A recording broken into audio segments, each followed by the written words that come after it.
Muy buenas tardes, es un placer recibirlos en este espacio de capacitación. Mi nombre es Emilce Macías, soy doctora en Ciencias Biológicas y junto con mi compañero, el doctor Duñesqui Ríos Tamayo, vamos a presentar y a desarrollar conceptos que están relacionados al mundo microbiano.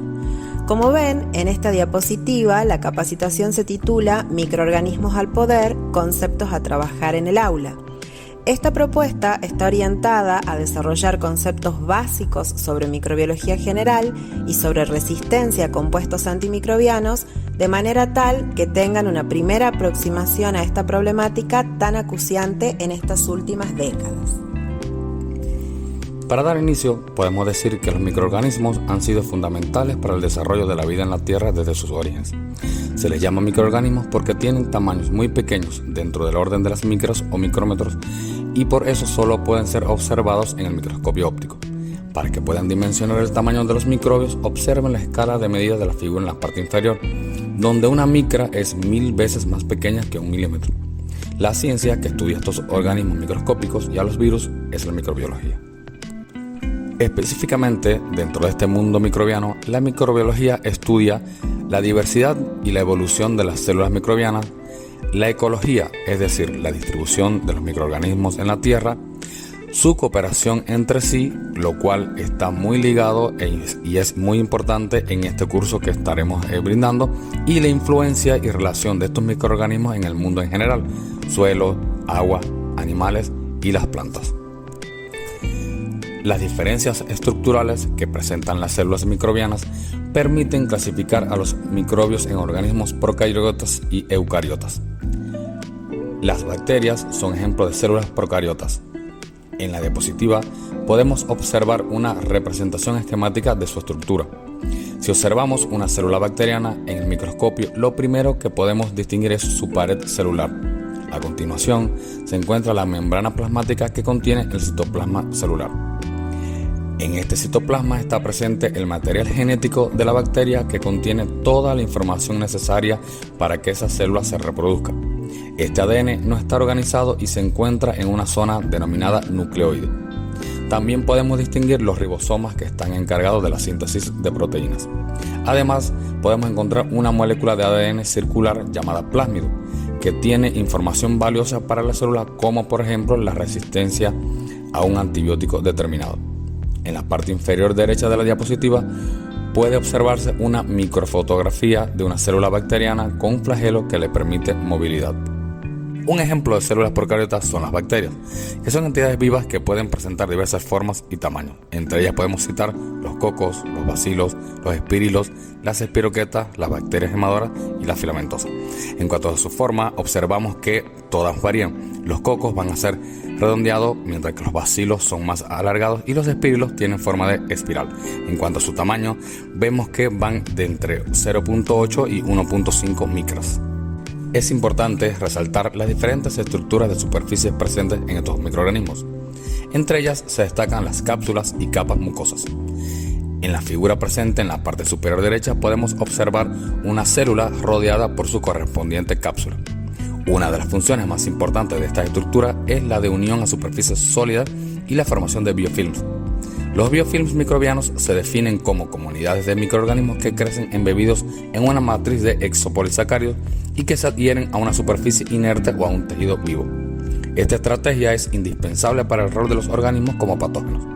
Una de las principales consecuencias de la formación de estos biofilms es evitar o bloquear la acción de los antibióticos. Otras estructuras de superficie que podemos mencionar son las fibras y pelos, que también están involucrados en adhesión y en formación de biofilm. Una característica fundamental es que a través de los pelos se puede intercambiar material genético, como por ejemplo plásmido, que como dijimos anteriormente contienen información importante como la resistencia a algún antibiótico. En cuanto a las células eucariotas, como podemos observar, su estructura es mucho más compleja y su tamaño varía entre 2 a 100 micras. También cuenta con una pared celular, una membrana citoplasmática y un citoplasma que contiene un gran número de organelas que cumplen diferentes funciones vitales para la célula. En este citoplasma se destaca la presencia de un núcleo definido o verdadero que contiene el ADN celular totalmente organizado. Hacia la derecha se puede observar una microfotografía de una célula eucariota. Como ejemplos de microorganismos eucariotas podemos mencionar algunos hongos, algas y protozoos o parásitos. Por otra parte, tenemos a los virus. Estos forman parte de este mundo microbiano porque presentan un tamaño microscópico, pero no son considerados organismos vivos, ya que no pueden sobrevivir por sí solos y necesitan de otras células para replicarse. En la figura pueden observar representaciones esquemáticas de diferentes virus que afectan tanto humanos como plantas y animales. Como ejemplo de un virus que afecta a plantas, en la parte superior izquierda se observa el esquema del virus del mosaico azul del tabaco, el cual presenta una simetría helicoidal. Debajo de este observamos un virus de forma esférica, característico de la gripe humana. Luego de haber expuesto los conceptos básicos sobre microbiología general, vamos a desarrollar la temática que nos reúne hoy, que es la de resistencia antimicrobiana. Si bien cuando hablamos de resistencia antimicrobiana nos referimos a la capacidad de las bacterias, los virus, los hongos y los parásitos por eludir el efecto de los antimicrobianos, en esta oportunidad vamos a hacer referencia específicamente a las bacterias. Vivimos en un mundo que está diseñado por y para las bacterias. Las mismas no solo son mucho más viejas que la humanidad, sino que además nos superan ampliamente en número, ya que son capaces de desarrollar en ambientes muy diversos y extremos. Nuestro cuerpo claramente está colonizado por diferentes especies bacterianas. Como puede observarse en esta diapositiva, existen numerosas publicaciones científicas que prueban esta afirmación. ¿Qué es la microbiota o cómo podemos definir a la microbiota? Como un conjunto de microorganismos que residen tanto sobre la superficie como en las diferentes cavidades que tiene el cuerpo, como por ejemplo la boca, los oídos, la vagina, el tracto gastrointestinal, entre otros. Estas bacterias, entre otras funciones, nos ayudan, por ejemplo, a degradar alimentos, a obtener energía de los mismos, a mantener nuestro sistema natural de defensa, e incluso hay evidencias que pueden modular hasta nuestros estados de ánimo. En este sentido, las bacterias cumplen el rol de ser heroínas.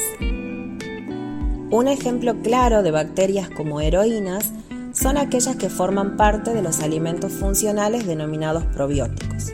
Los probióticos son microorganismos vivos que cuando son administrados en cantidades adecuadas ejercen un efecto benéfico para la salud. En la diapositiva pueden observar un producto pensado y elaborado por científicos tucumanos para una mejor calidad de vida llamado yogurito. El yogurito es un alimento lácteo fermentado que contiene el probiótico Lactobacillus rhamnosus CRL 1505 y ha sido desarrollado en el Centro de Referencia para Lactobacillus, Cerela CONICET, y es producido por una empresa láctea local, Cerros Tucumanos. El consumo de yogurito permite reforzar nuestro sistema inmunológico de manera tal de prevenir el riesgo de contraer infecciones respiratorias y gastrointestinales. Pero así como las bacterias nos ofrecen beneficios, a cambio nosotros le propiciamos un ambiente completamente apropiado para que ellas puedan desarrollar. Entonces, así como cumplen el rol de bacterias beneficiosas, también pueden convertirse en patógenos humanos y perjudicarnos enormemente. Son innumerables las infecciones que podemos contraer a causa de bacterias. Se destacan aquellas ocasionadas en la piel, pero también existen en gran número las infecciones intestinales e incluso muchas de estas bacterias pueden atravesar una barrera, que es la barrera hematoencefálica, llegar a nuestro cerebro y ocasionar infecciones en este órgano.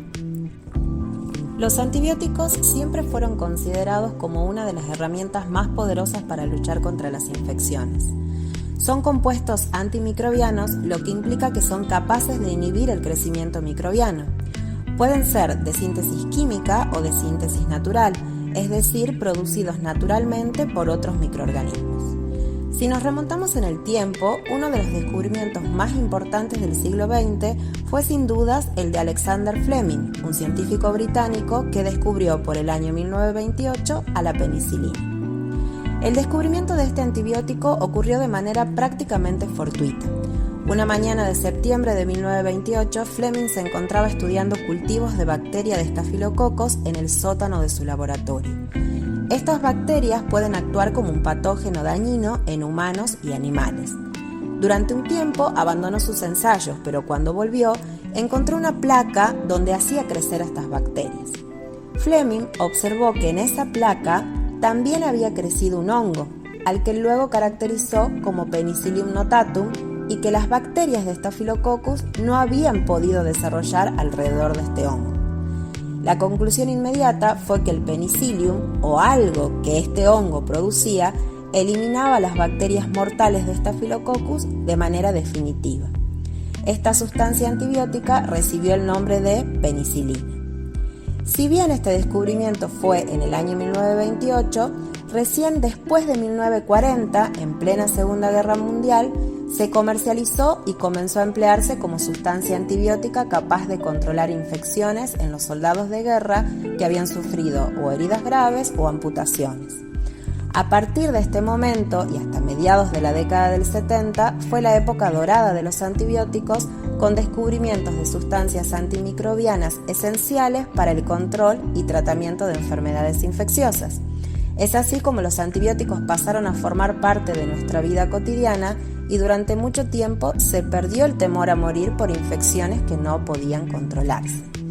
Desafortunadamente, en la actualidad vivimos en una época que las bacterias están volviéndose resistentes y muchas personas alrededor del mundo están muriendo de infecciones que no pueden ser tratadas debido a la aparición y propagación de la resistencia a los antibióticos. Podemos definir entonces a la resistencia antibiótica como la habilidad que tienen los microorganismos de anular a las drogas diseñadas para combatirlos. Esto implica un riesgo en la eficacia de la prevención y el tratamiento de las enfermedades infecciosas, como así también un desgaste de la economía mundial a causa de una menor productividad y altos costes de tratamiento. La resistencia antibiótica es entonces una consecuencia inevitable del mal uso de los antibióticos y se ha convertido en la actualidad en una amenaza para la salud mundial. La producción mundial de antibióticos alcanza las 100.000 toneladas, de las cuales una parte muy importante es destinada al mejoramiento del sector agropecuario. Una porción menor se destina a la salud humana. Sin embargo, un porcentaje alto de estos antibióticos se recetan para tratar resfríos o gripes, que son enfermedades virales que no necesitan de antibióticos. Así, para diversos fines, estamos empleando cantidades monstruosas de antibióticos que no hacen otra cosa que seleccionar a las bacterias más aptas para sobrevivir, que son sin dudas las variantes resistentes. Algunos tipos de bacterias resistentes a los antibióticos pueden transmitirse de persona a persona. Por ejemplo, las enterobacterias resistentes a los carbapenems pueden sobrevivir y crecer en los desagües de los resumideros de hospitales y propagarse a los pacientes y al medio ambiente a través del agua residual. El peligro de infección por estas bacterias es enorme, considerando que los carbapenems son antibióticos de último recurso, es decir, son compuestos que deberían conservar una actividad antibiótica alta frente a cepas resistentes. Los gérmenes resistentes, además, se pueden propagar entre animales y personas a través de la comida o por contacto con los animales. Por ejemplo, un tipo de salmonela puede enfermar tanto al ganado como a las personas. Distintas organizaciones a nivel mundial se han reunido y han definido estrategias de lucha para combatir o frenar el fenómeno de la RAM. El concepto de una salud es un enfoque colaborativo, multisectorial y transdisciplinario que trabaja a nivel local, regional, nacional y global con el objetivo de lograr resultados óptimos en salud y que reconoce la interconexión entre personas, animales, plantas y su entorno compartido. El concepto de una salud entonces implica que para evitar el avance de la resistencia antimicrobiana, una población sana sería vital, pero también un ambiente saludable y animales sanos. Este enfoque interdisciplinario se alcanzó entonces por un acuerdo tripartito entre el líder mundial en alimentación y agricultura, o FAO, el líder mundial en salud y estándares de bienestar animal y el líder mundial en salud humana. En la siguiente diapositiva podemos observar reflejados algunos números de estudios epidemiológicos o estadísticos realizados en los últimos tiempos. En el cuadro azul se puede ver el resultado de un estudio realizado en el año 2019 en los Estados Unidos, donde se expone que más de 2,8 millones de infecciones por resistencia ocurren en este país cada año y como resultado mueren más de 35.000 personas. Otro estudio similar, realizado en la Comisión Europea, arrojó que se producen cada año alrededor de 4,1 millones de infecciones en hospitales y unos 25.000 fallecimientos de pacientes a causa de la resistencia a antibióticos. Si esta situación continúa de esta manera y no se evita o se frena el avance de la RAM, se espera que para el año 2050 se lleguen o se alcancen hasta 10 millones de muertes por año. Además, el coste mundial que implicaría la resistencia antibiótica sería de hasta 100 billones de dólares, lo cual explica el enorme coste que implica o que tiene la resistencia antibiótica. En la porción derecha de la diapositiva pueden observar un mapa en donde figura las muertes que se esperan tener cada 10.000 habitantes en el año 2050 en todo el continente, donde en América Latina se ve que el número es extremadamente alto. En la siguiente diapositiva también se pueden ver las muertes atribuibles a la RAM en el año 2050, pero en comparación con otro tipo de enfermedades. Y se ve que en el año 2050 el número de muertes que se espera, que es de 10 millones, es superior incluso al número de muertes esperadas para enfermedades muy importantes, como por ejemplo el cáncer. Para poder entender cómo se da este proceso o este fenómeno de resistencia antimicrobiana, tendríamos que entender cómo actúan los antibióticos. Por eso es que al principio de esta capacitación hablamos sobre la estructura que tienen las bacterias, que si recuerdan son células procariotas. Hay diferentes categorías o grupos de antibióticos. Cada categoría o grupo de antibiótico va a tener como blanco de acción una parte diferente de la célula. Algunos grupos de antibióticos pueden, por ejemplo, inhibir la síntesis de pared bacteriana. Otros pueden afectar la función de la membrana celular. Algunos van a estar inhibiendo la síntesis de proteínas a nivel de los ribosomas y algunos van a inhibir la síntesis de ácidos nucleicos. Esos son los grupos más importantes de antibióticos que afectan distintas partes de la célula bacteriana y por lo tanto las funciones vitales de la célula, lo cual va a desencadenar la inhibición de su crecimiento o la muerte.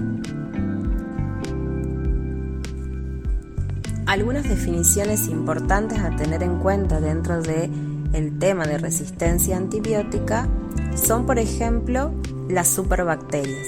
Estas superbacterias van a ser microorganismos que presenten resistencia múltiple a distintos tipos de antibióticos o a antibióticos pertenecientes a diferentes categorías.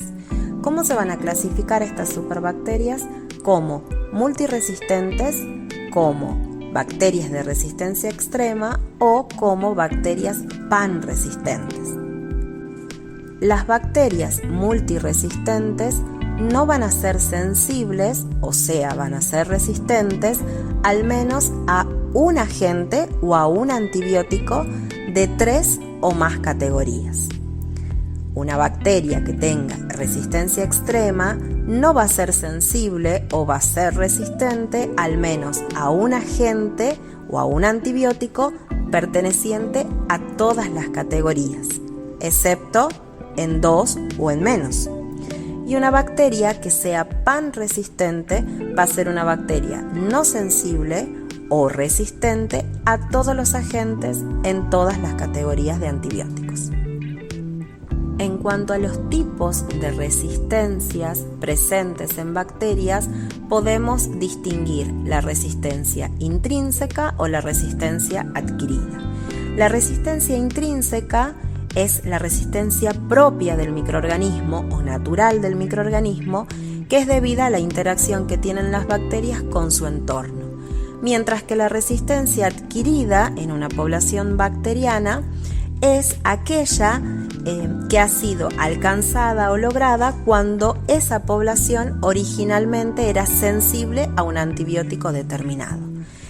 Esta resistencia adquirida puede ser o bien por mutaciones en los genes cromosómicos de la bacteria. Con mutaciones me refiero a cambios que se den en el ADN o en el material genético que tenga la bacteria, o por adquisición de determinantes genéticos externos de resistencia, como por ejemplo se va a dar cuando una bacteria reciba por medio de conjugación con otra bacteria o de unión con otra bacteria un plásmido, por ejemplo, que codifique para una resistencia antibiótica. En nuestro país, para combatir o frenar el avance de la resistencia antimicrobiana, se ha creado una comisión denominada CONACRA por sus siglas, Comisión Nacional contra la Resistencia Antimicrobiana, que tiene como objetivo mantener un trabajo articulado de todos los actores o sectores que estén involucrados en esta problemática. En la diapositiva se pueden observar los distintos sectores involucrados, como ser el Ministerio de Agricultura, Ganadería y Pesca, la Secretaría de Ciencia, Tecnología e Innovación Productiva, la Secretaría de Ambiente y Desarrollo Sustentable, el Ministerio de Salud y Desarrollo Social y, por supuesto, el Ministerio de Educación, Cultura, Ciencia y Tecnología. En concordancia con el Plan de Acción Global para frenar a la RAM, en Argentina también se han establecido diferentes áreas claves para tratar esta problemática. Una de ellas, y fundamental, es poder mejorar el conocimiento y la comprensión de la resistencia antimicrobiana.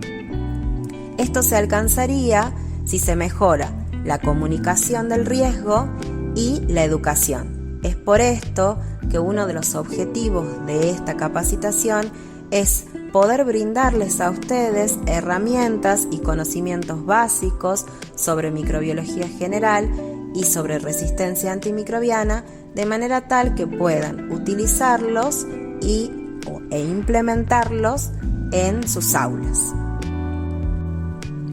En esta última diapositiva nos pareció muy importante dejarles por escrito aquellas prácticas que son totalmente contraproducentes y que permiten o estimulan el avance de la resistencia antimicrobiana.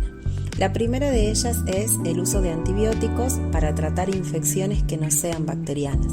Es muy común que ante la aparición de algún síntoma que nosotros creamos que es un síntoma que corresponde a una infección ocasionada por una bacteria, directamente no vamos al médico y recurrimos a la farmacia para comprar un antibiótico. Muchas veces y generalmente nuestros síntomas tienen que ver con situaciones como por ejemplo alergias o como alguna enfermedad o alguna infección respiratoria pero ocasionada por virus que no debe ser tratada con antibiótico, pero que por no recurrir al médico y como la venta de antibióticos es libre en Argentina, vamos a una farmacia y compramos este medicamento.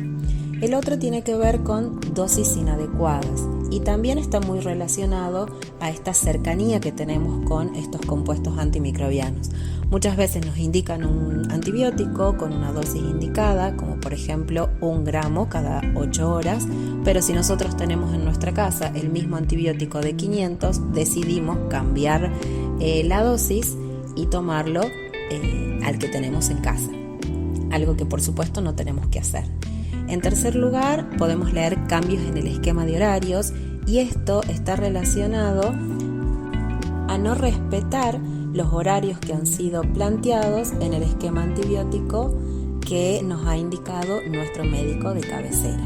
Y por último, algo que hacemos muy seguido, que es suspender el tratamiento antes de completarlo. Esto va a dar lugar y va a estimular siempre a que aparezcan variantes de bacterias que sean resistentes a los antibióticos que estamos tomando. Nunca se debe cortar un tratamiento antibiótico antes del tiempo indicado. Por más que nos parezca que ese tiempo es prolongado, ese tiempo está comprobado, está aprobado, se han realizado análisis clínicos, se sabe que el tiempo que indica el tratamiento ordenado por el personal de salud es el que corresponde para poder tratar y combatir el patógeno o la bacteria que nos está enfermando. De esta manera llegamos al final de esta capacitación. Esperamos que les haya gustado y nos alegramos de que nos hayan acompañado hasta aquí.